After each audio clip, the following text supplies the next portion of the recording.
Hello, কেমন আছো তোমরা সবাই? আশা করি তোমরা সবাই খুব ভালো আছো। আমার আরেকটি নতুন ব্লগে তোমাদের সবাইকে স্বাগত জানাই। দিনটা ছিল গতকাল শুক্রবার। তো সকাল থেকে আমার শরীরটা একটু খারাপ থাকায় কালকে আর সকালবেলাকার কোনো ব্লগ আমার তোলা হয়নি। তো সেই কারণে বিকালবেলাতে একটুখানি সন্ধ্যের দিকে বেরিয়ে পড়েছিলাম মায়ের সঙ্গে এই কোন্নগর জিটি রোডের ধারে। মা আসলে নিজের একটা ভিজিটিং কার্ড বানাতে দিল এবং তার সাথে একটা হ্যান্ডবিল বানাতে দিয়েছিল। তো সেই কারণেই আর কি মায়ের সাথে বেরিয়েছিলাম একটুখানি ঘুরতে। তারপরে আমরা ওখান থেকে সোজা আমাদের কাজ সেরে চলে গেলাম একটুখানি হেঁটে। নগরের সামনেই ছিল বারো মন্দিরের ঘাট। তো সেই বারো মন্দিরের ঘাটে চলে গেছিলাম। বারো মন্দিরে ঢুকতেই প্রথমেই দর্শন পেলাম জগন্নাথ মহাপ্রভুর। জগন্নাথের এই মূর্তিটা কি সুন্দর দেখো, নিম কাঠের পুরো তৈরি। প্রথমেই ছিলেন জগন্নাথ, মাঝখানে সুভদ্রা এবং তার পাশে হচ্ছেন বলরাম। আর এনারাদের দেখে মনে হলো এনারা মন্দিরেরই কোনো রকম সেবার কাজে নিযুক্ত। জগন্নাথ দেবকে দর্শন করার পরেই আমি আর মা দাঁড়িয়ে খানিকক্ষণ সেলফি তুললাম। আর সেলফি তোলার পর চলে গেছিলাম গঙ্গার ঘাটে বসার জন্য। আসলে কোন্নগরের এই বারো মন্দিরের ঘাটটাতে এসে বসলেই আমার অন্য রকমের একটা অনুভূতি কাজ করে, গায়ে কাঁটা দেওয়ার মতো।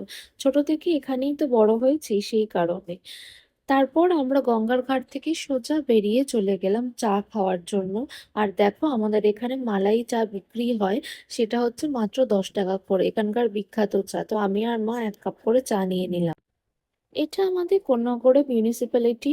তো কোন্নগরে মিউনিসিপ্যালিটি বিল্ডিংটা দেখেছো কত সুন্দর।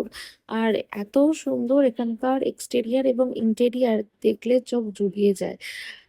আর তোমরা আমার ভিডিওটা কে কোথা থেকে দেখছো আমাকে একটুখানি কমেন্ট করে জানিও। আমার ভিডিওটা কেমন লাগছে সেটাও আমাকে জানাতে কিন্তু একদম ভুলো না।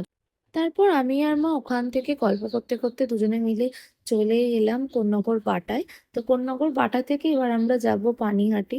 তো এখানে দেখো কতগুলো নৌকা, এই নৌকাগুলো নিয়ে গঙ্গায় মাছ ধরতে যায়। সামনেই টিকিট কাউন্টার ছিল এবং সেখানে আমাদের ভাড়া নিয়েছিল 8 টাকা করে। আর হচ্ছে যে পানিহাটি পর্যন্ত কোন্নগর ফেরিঘাট থেকে। তো আমরা এখানে দাঁড়িয়েছিলাম লঞ্চ ধরবো বলে।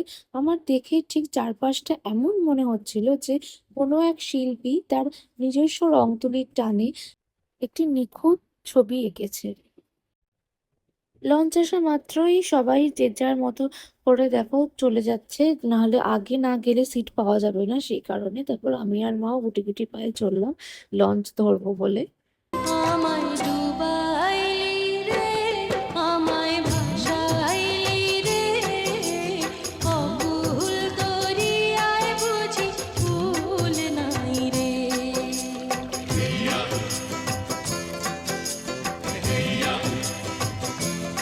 আমায় ডুবাইলি রে, আমায় ভাসাইলি রে, অকুল দরিয়ায় বুঝি কুল নাই রে।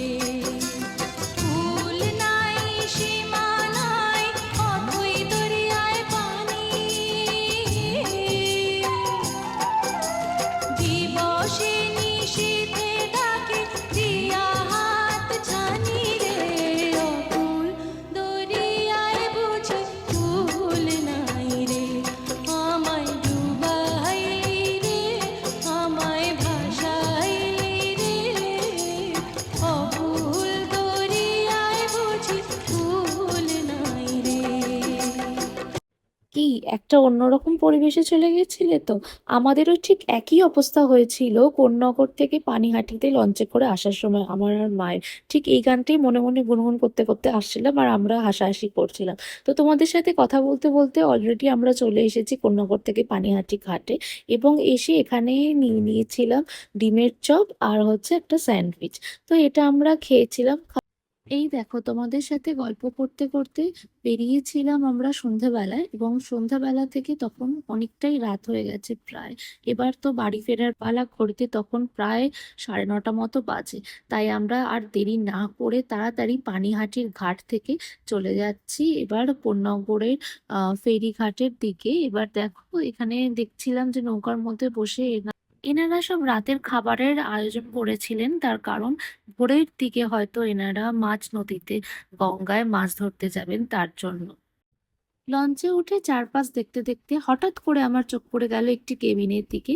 এখানকার যারা ড্রাইভার তারা এই কেবিনটাতে থাকে। আমি ভেবেছিলাম হয়তো সুন্দরবনে যে লঞ্চগুলো বড় বড় যে লঞ্চগুলো হয় যাত্রীবাহী সেই লঞ্চগুলোর মধ্যে বা সেই লঞ্চগুলোর ভেতরে হয়তো থাকার ব্যবস্থা থাকে, কিন্তু দেখলাম যে না, এই যেরকম ছোট ছোট লঞ্চ মধ্যে যাত্রীদের নয় কিন্তু ড্রাইভারদের থাকার এবং খাওয়ার ব্যবস্থাটি রয়েছে, যেটা আমি আগে জানতাম না। এই ব্যবস্থাটি দেখে আমার খুব ভালো লাগলো।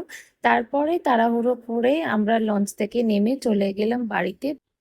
বোন কালকে ডিনারে বানিয়েছিল পিৎজা আর সাথে ছিল মিষ্টি। এটাই ছিল কালকে রাতের ডিনার।